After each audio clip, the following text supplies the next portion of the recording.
Hello everyone, welcome back to csecmathtutor.com. In this video, we're going to be looking at a number of things related to coordinate geometry. First, we want to look at what coordinate geometry is, and then we want to look at some aspects of coordinate geometry and things that you would normally encounter when you're dealing with questions that relate to coordinate geometry. So in this lesson, we want to look at how to identify the equation of a straight line, how to locate the gradient and the y-intercept, how to identify pairs of parallel and perpendicular lines, and how to determine the gradient of a straight line given the equation or given the graph. Now, what is coordinate geometry?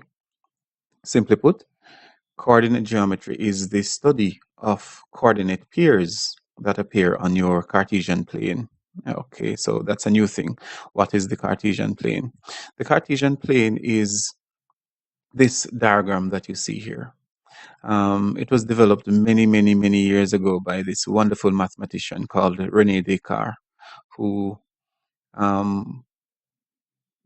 wanting a better way to describe space and how things can be located in space, came up with this wonderful method of how we could describe the position of an object by simply mapping them against what we call axes or reference points.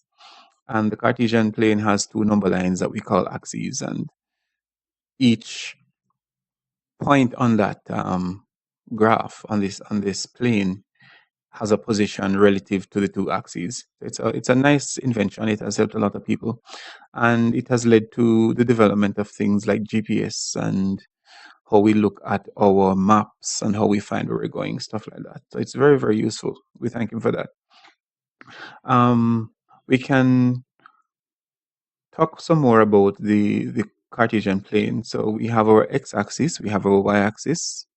This is our y-axis, this is our x-axis, and where points are positive or positive negative, both positive and negative, stuff like that.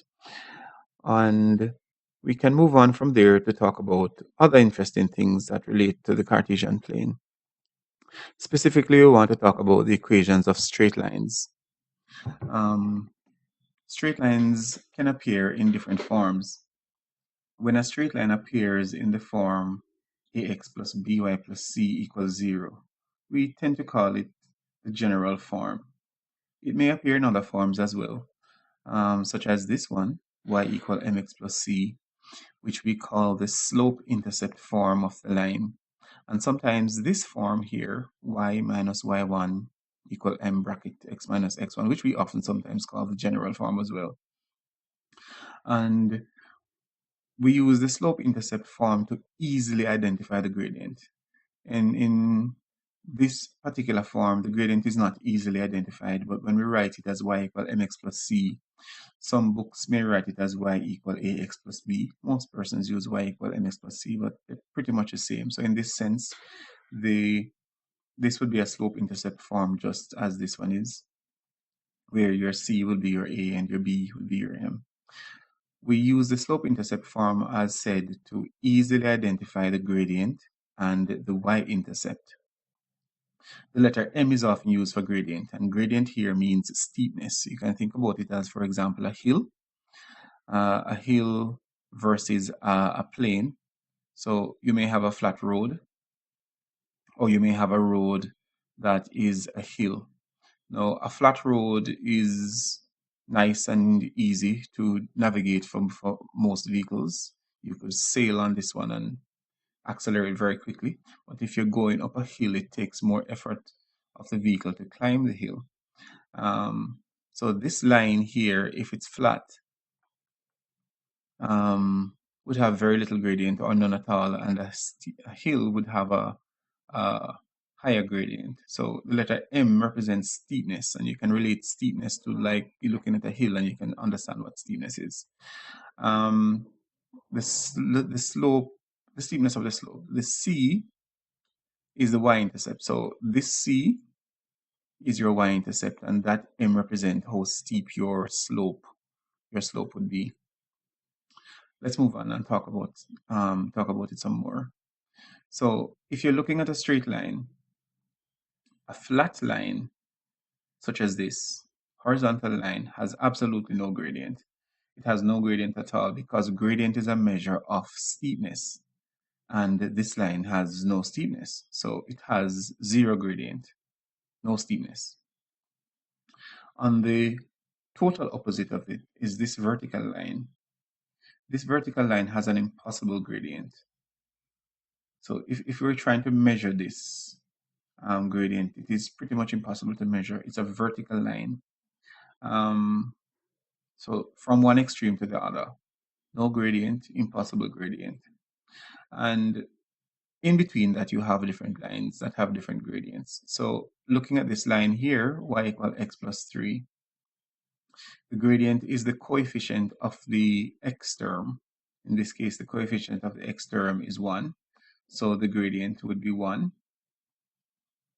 In this case, the coefficient of the x term is negative 0.5. So the gradient would be negative 0.5. Now, it's important to understand how the slope of a line affects the gradient.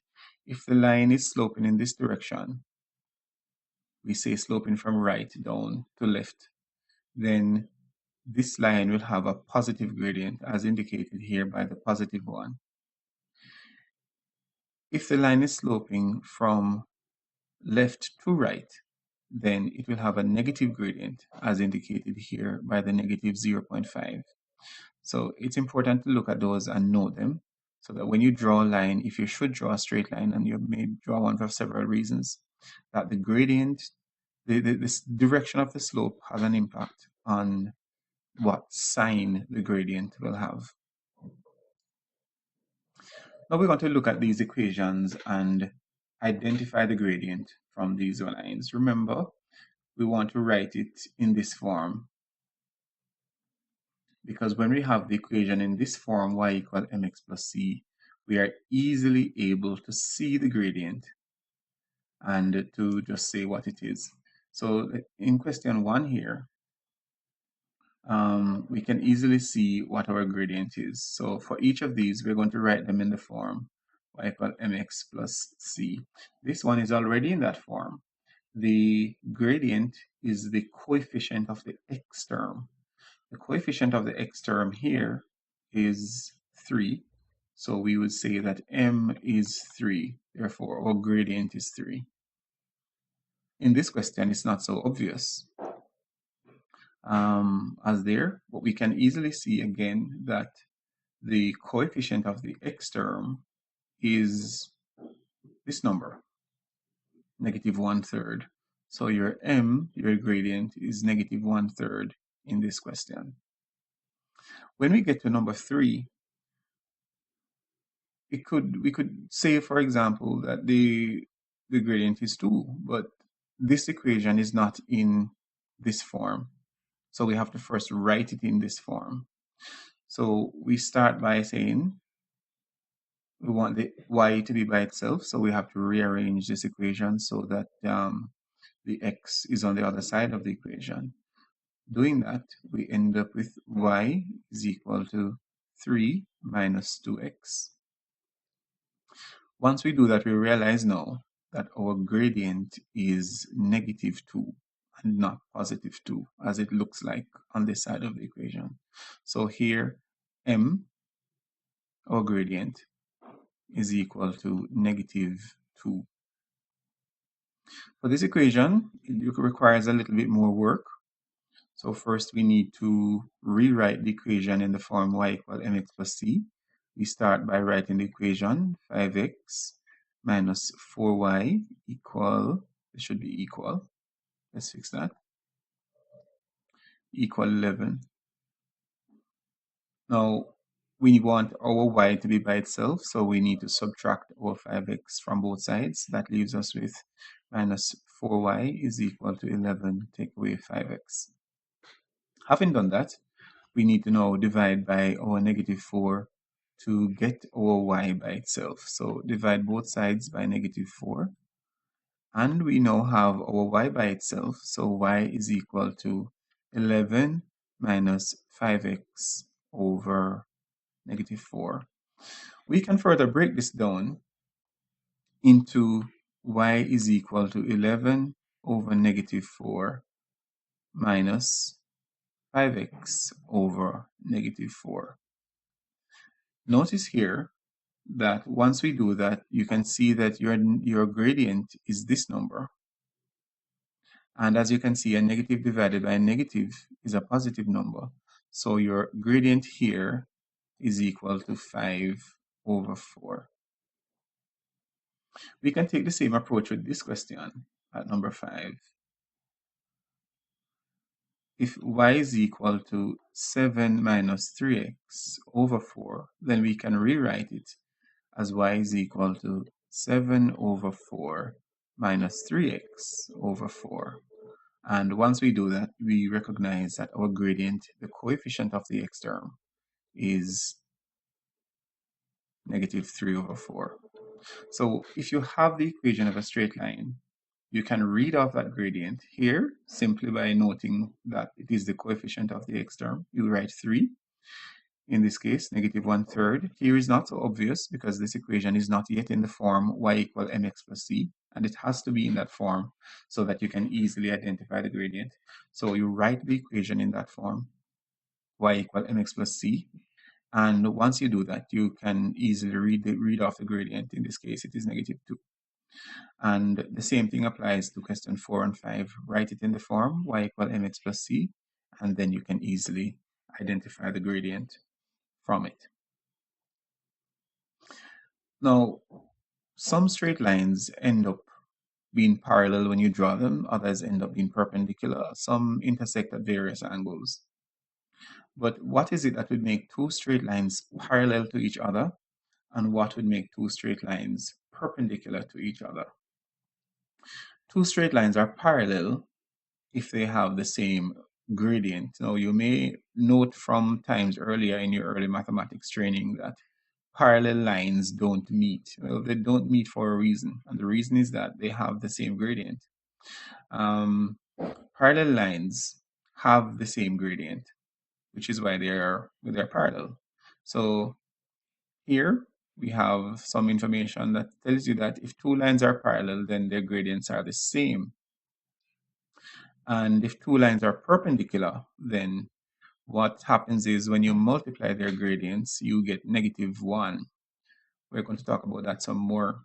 So parallel lines have the same gradient, which would mean that if I have an equation, y equals 3x plus 2, and y is equal to 3x minus 9, then because these two lines have the same gradient, they are parallel.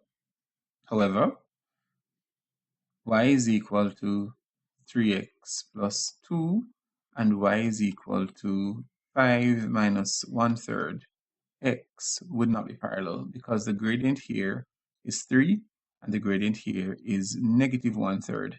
In fact, when we test them, these two lines would end up being perpendicular because when you multiply 3 times negative 1 over 3, you end up with negative 3 over 3, which is negative 1. And this would be proof that lines are perpendicular. Of course, the better proof would be to get two equations and draw them. And you would actually see for yourself that those two lines would be parallel or perpendicular depending on their gradients. So, parallel lines have the same gradient, as we see here, and perpendicular lines have the property that if you multiply their gradients and get negative 1, then they are perpendicular. To say it another way, perpendicular lines, if one gradient is the inverse reciprocal or the negative reciprocal of the other. We're going to talk about that some more in the next question. So let's look at these two. So we have question 1 saying which pair of lines is parallel and which is perpendicular. Well, let's look at the gradients. The gradient in this line, y is equal to 3x plus 7, and y is equal to 12 plus 3x. Remember, the gradient is the coefficient of the x term. The coefficient of the x term there is 3. It's also a 3 in that. So both lines have a gradient of 3, which means that these two lines are parallel.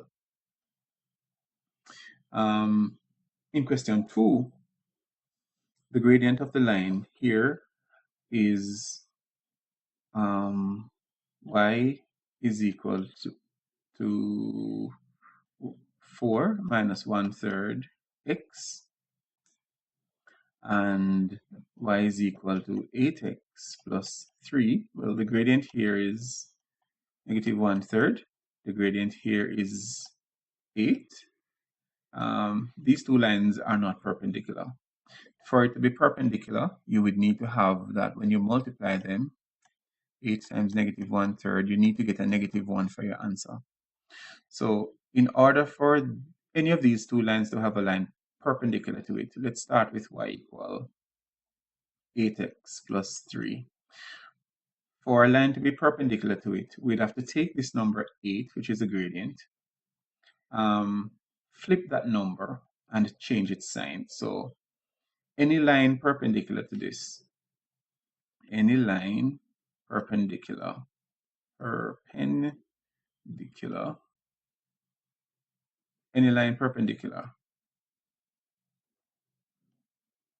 to this line is going to have a gradient of 1 over 8, because when you 8 can be written as 8 over 1.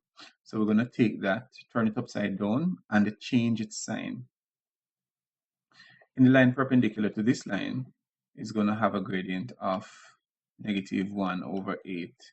And when you multiply those two numbers, 8 times negative 1 over 8 would give you negative 8 over 8, which satisfies the condition that it gives you negative 1. If you wanted to try to this question, y equal 4 minus 1/3 x. Now the gradient is negative 1/3. So we need to have a number that is the negative reciprocal of this. So we say, all right, take this number, negative 1/3, turn it upside down. It would give us 3, negative 3 over 1, and then change its sign. So it gives us negative 3, positive 3. And any line having this gradient is going to be perpendicular to this. To test it, simply multiply them. Negative 1 over 3 times 3 would give you negative 3 over 3. And that's negative 1. So if you multiply the two gradients and you get negative 1, those two lines are perpendicular. If you look at the gradients and both are equal, then those two lines are parallel. In this case that we have in this question, these two lines may intersect somewhere, but they are definitely not perpendicular, because when you multiply them, you do not get negative 1. Parallel lines have the same gradient. Perpendicular lines, when you multiply their gradients, you get negative 1 for your answer, because one is the negative reciprocal of the other. All right, let's continue. So what if you have a graph and you want to find the gradient of that graph? Suppose you are modeling data, for example, and when you model your data, you end up with a straight line, and you want to find out, whether in physics or chemistry, what the gradient for that line is. Then we can simply draw a right angled triangle on our graph, and this is a nice line. We can draw it big or we can draw it small. I'm going to draw this one starting here. Here looks like a pretty clear point, and it's useful to find a clear point and draw your line. So we draw our line. We're going to make a nice right angle triangle on this line. There. You would use a ruler to draw it, or use a pencil to sketch it out. It won't matter. So we make a right angle triangle on that line. We call this side of the line the rise, or the change in y, and we call this side of the line the run, or the change in x. It is important when you're doing these questions to pay attention to the scale of your graph, because the scale of your graph, if you do not interpret it, you'll get a wrong value. Now let's see. Our graph starts here, starts rising from here and stops here. Now, what is this number here? This number is 20, and this number here is 50. So our rise is 50 minus 20, which gives us 30. And our run starts here at 0 and stops at 60. So our run would be 60 minus 0, which is 60. So using the formula, gradient is equal to rise over run, we end up with the idea that the gradient here is the rise, which is 30, over the run, which is 60, which ends up being a half. In this case, because we're dealing with money on the rise, and we're dealing with time on the x-axis, then this would be half dollar per minute. Half of a dollar would be 50 cents. So if you want to write it as 50 cents per minute. And that would pretty much be what the gradient means. What it is when you do the calculation is that the gradient is a half. What it means in this question is that this person, whoever the person who is charging, is getting 50 cents for every minute that they spend on the job. All right. Or for whatever they're charging for. Let's look at another one. This will be our final question dealing with this. So there are two lines here, and we want to find the gradient of these two lines. Of course, you could use a formula to work it out. We're going to look at those in a different video, how to use 2 points to calculate the gradient of a function. But for now, we're going to use the idea of drawing a triangle on the graph. So for line 1, this is line 1. I'm going to make a nice triangle on this graph, starting here. Here is a very clear point. And here is a very clear point. There are several clear points on it. Let's use this one. So we can draw our triangle. You could draw it bigger if you wanted to draw it bigger. It wouldn't affect the result as long as you draw it on a very clear point.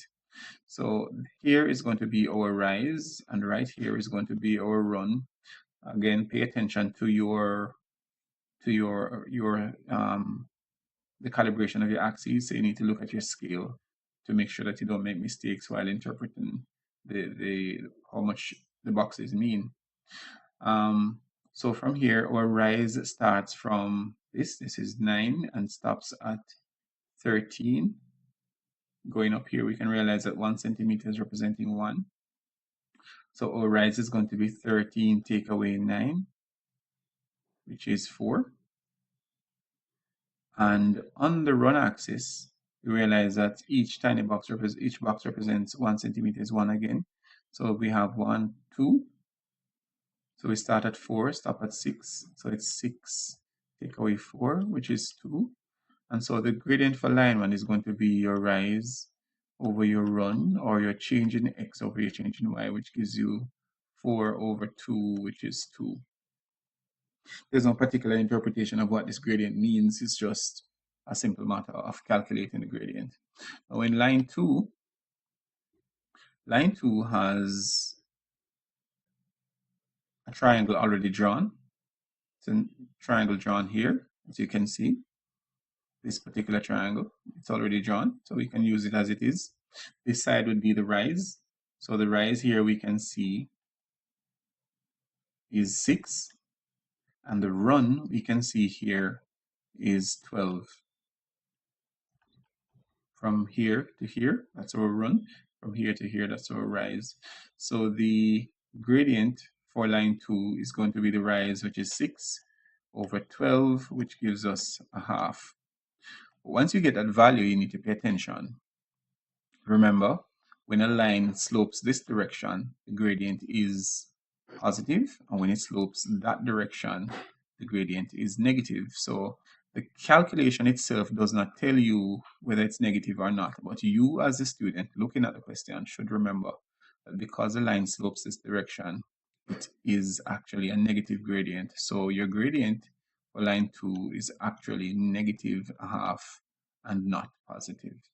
And as you can see in this question, if you should multiply the gradient of these two lines, 2 times negative a half, you actually get negative 2 over 2, which is negative 1, which tells you that the lines are perpendicular. And from observation, you can look at these and see that they are actually perpendicular lines. These two are perpendicular to each other. So parallel lines have the same gradient. Perpendicular lines have gradients such that when you multiply them, you get negative 1, because 1 is the negative reciprocal of the other one. If you want to find the gradient of a line, you look at the coefficient of the x term, and whatever the coefficient of the x term is, that's what your gradient is. If the equation is not written in the form y equal mx plus c, then you need to write it in that form, mx plus c. And once you write it in that form, you can read off your gradient and interpret it. Thank you for watching. I hope this video was useful to you. If you found it useful and you want more videos like this, then you can hit the subscribe button. And as soon as the videos become available, then you will know